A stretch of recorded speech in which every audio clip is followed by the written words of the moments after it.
So yesterday, we found out that Michael White, he was found not guilty in the killing of, not guilty of manslaughter in the killing of Sean Schellenger. And on the line right now, we have his lawyer, Keir Bradford-Gray, is online. How you doing, Keir Bradford-Gray? Good morning. I'm doing well. All right. So you were his lawyer. You are a public defender. How long have you been a public defender for City of Philadelphia? Since 1999. I've joined the public defender's office as an assistant attorney in 1999, and then I went on to be a federal defender, and then I was the chief defender of Montgomery County, and then I came back home where it all started. Right here in Philly. So you're from Philly. You heard about this Michael White case. The untimely incident happened July 12th of last year in Rittenhouse Square. So just tell us like the beginning of how you got connected with Michael White. Well, our office was assigned to represent Michael White when it started. And I know for me, I'm running the office, so I don't usually do individual cases anymore. But when I looked at this case and looked at this boy's face, I just saw my son, the innocence in his look, the affect in his look. I just could see him differently. And I said to myself, no, there's got to be much more to this than what's being reported. And, of course, as his lawyers, we get information that come in and we go and investigate. And we started learning so many things that weren't being discussed and narrated. And so I said, this is not one that they're going to get. The justice system can't have him.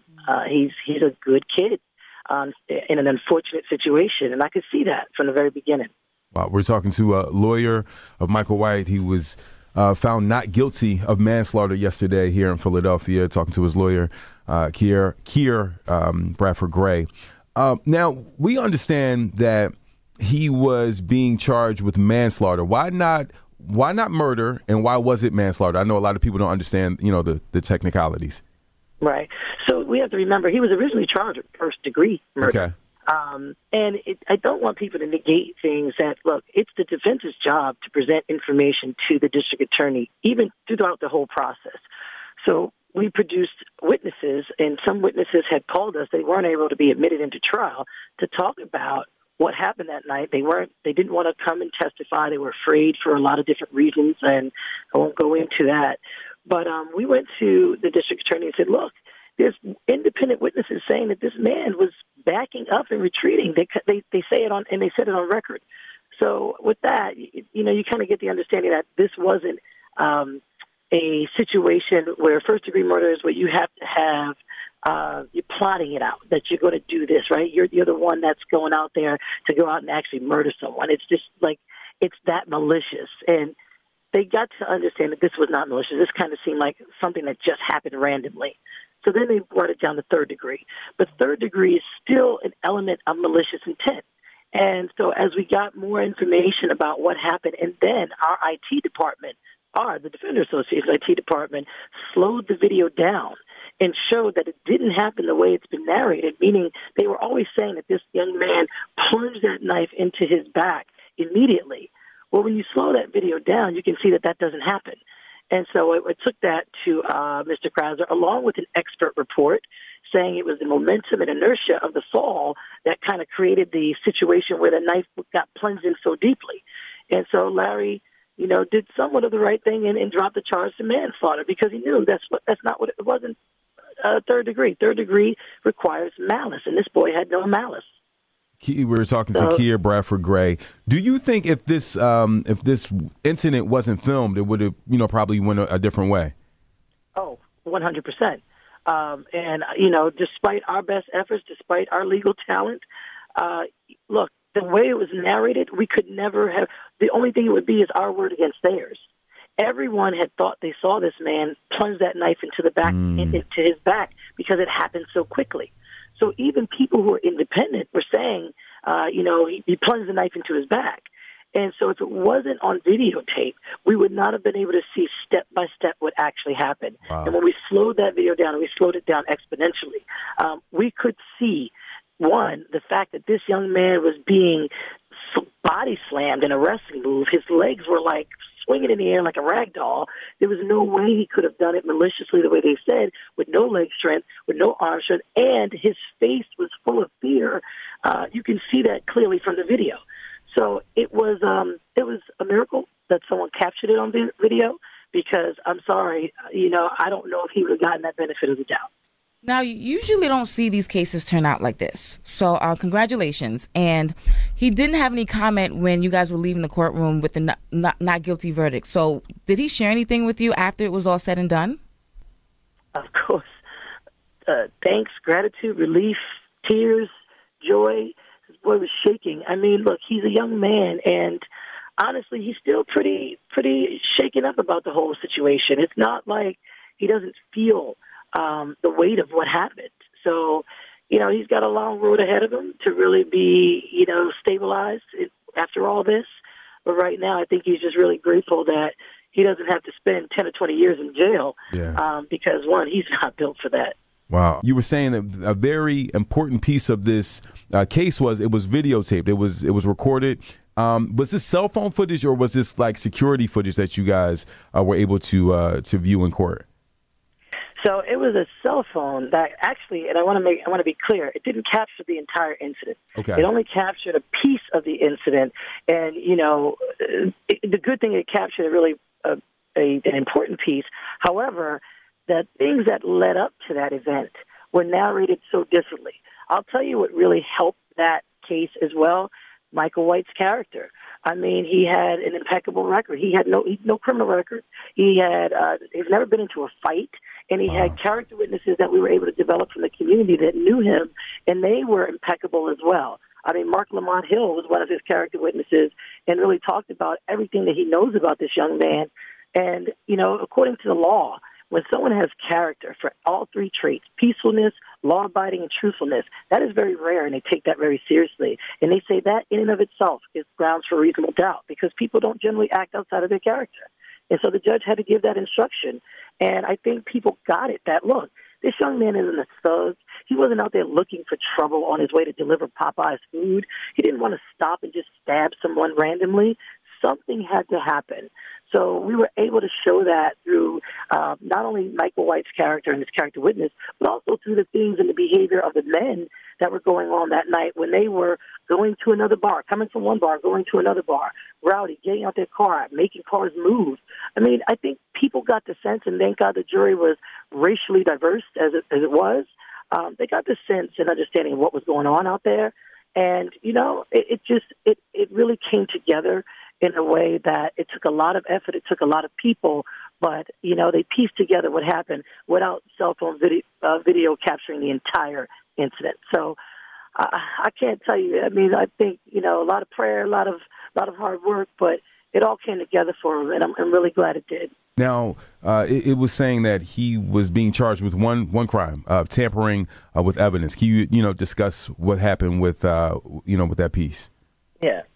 So, when he after this happened, he was like in total shock. He ran. He just ran. The knife was still in his hand, bloody clothes still all over him. He got on the train with clothes full of blood.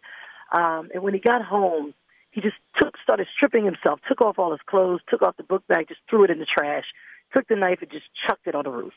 That's what he did. And he said he did that because he just wanted it off of him. He wanted to deal with anything. About 2 weeks later, he goes to the district attorney's office and he tells them where everything is. They find a knife, they bring it into court, and they're able to connect that same knife to that. Well, the jury was looking at what he did and why. Why did you throw the clothes away? Because they never found the clothes. He threw it in someone else's trash. In my estimation, he shouldn't have been found guilty of tampering with evidence because, quite frankly, the charge of tampering with evidence means you have to do it with the intent to impede an investigation. He gave his intent. Maybe they thought, hey, you probably shouldn't have done that, but I don't know how anyone could talk about how you would react if you were just in that situation. The fact that he didn't impede the investigation because he told them where the knife was and they were able to get it really shows that he never intended to do that in the first place. But I'll tell you, I mean, the fact that they got it on the other charges, we're very happy about that. I guess you can't win everything. What does that charge hold, tampering with evidence? So it's a misdemeanor in the second degree. It holds a maximum of 2 years imprisonment if that's what a judge finds is something that is a reasonable sentence. I think the fact that the judge let him go, if the judge had any intention of jailing him, he would have held him at the time that he was found guilty of that. We just talked about a date to come back for sentencing, and so it showed me that the judge has no intention of putting him in jail. Okay. It's more of a case of probation because he's got no prior record. So honestly, he's looking at probation for this particular charge. Now, we know Michael White was home. He was a delivery worker. He was, in college. Is he planning on going back to college? You know any of his future plans? Oh, I have told him, you need to get out of here and you need to go to college. Yes. I think he definitely plans on doing that. He's got to work on a lot of things to get his mind ready.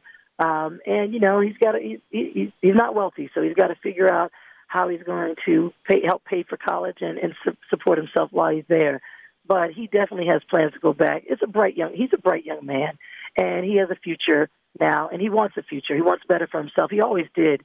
He applied to 8 colleges on his own, HBCUs, got accepted to all 8 of them, Wow. and chose Morgan State. I know. I love how you guys said, wow, right? Because these are things that aren't narrated in the media. Yes. These are the things that aren't told. And that's why in the closing, I said this case reminded me of the famous documentary, When They See Us, because it's the narration that drives the perception of who this boy might have been. And he was the total opposite of everything that was being discussed. And I got to know him really, really close and personal. And I mean, look, I have a son myself, and I saw my son in him. Wow. What would you like to say to the family of Sean Schellenger if they're listening? I would like to say, look, as a mother myself, I can't imagine how it feels to bury your son. But I do want to say, this young man, I don't, it's really hard to say any words because I know they're still grieving. But at some point, I hope they come to the realization that this was an unfortunate situation because, look, this is a hard one for me. It's a very hard one. And I just hope that they have a chance to forgive and help us bring this city together over race and race relations, because being angry and being bitter towards Michael White over this incident that happened where he never intended for any of these outcomes is only going to keep us divided and only going to be hurtful to them in the long run. This boy, he's going to have to live with this. And I know he wants to say to them he's sorry, but they've been so angry and aggressive towards him. It's not been easy for him to even, figure out how to approach them. Wow. Well, listen, Keir, Bradford-Gray, I know you're, just still in the midst of everything that's going on. We thank you for, talking to us. One thing before we leave? Yes, please. One thing. I appreciate me getting a lot of the credit and support, but I'll tell you, we have a whole team in that office that worked tremendously hard on this case. We had investigators that went down to Florida to find these witnesses of an incident where this guy was displaying the same behavior. They went in the eye of the storm and they developed these witnesses and brought them down. We have an IT department that's really solved the issue of what actually happened.